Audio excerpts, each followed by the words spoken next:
So if you haven't heard already, Elon Musk has taken over Twitter. It's official. He even brought his kitchen sink into Twitter headquarters. If you haven't seen, he made a pun of a tweet that said, let this sink in, and was holding a sink in Twitter headquarters. But it's quite interesting to see what Elon Musk is going to do with Twitter, because, Twitter was really that tech company that was in, I wouldn't even call it a holding pattern.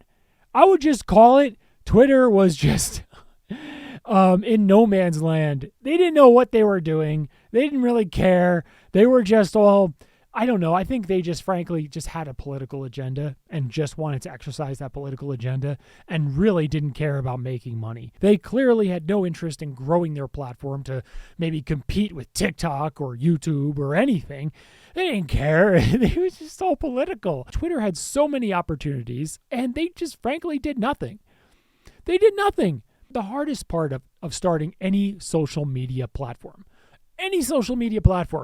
is getting user participation, is getting people to even care about it or even start to use it or even consider using it. Creating an account even, right?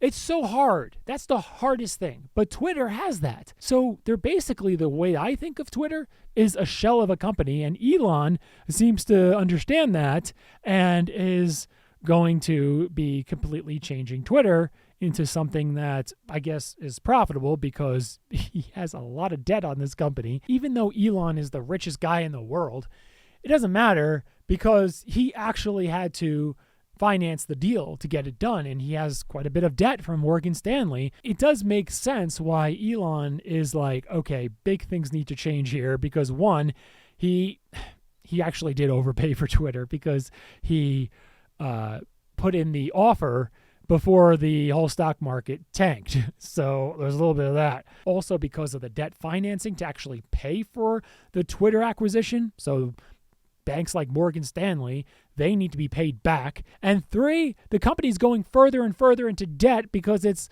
operating at a loss. So that needs to be paid for. And that would be paid for with debt financing, which has to be loaned to them. So that's more banks involved. I mean, there is so much debt involved with this deal that just needs to be paid back.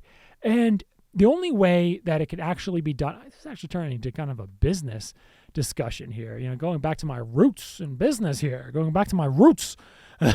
But the only way to actually pay for Twitter and make it worthwhile for Elon to even do this and not just close doors and be like, hey, maybe I made a mistake, is to actually make big changes. And that's what Elon's doing, and I applaud him, You have to do it. You have to do it.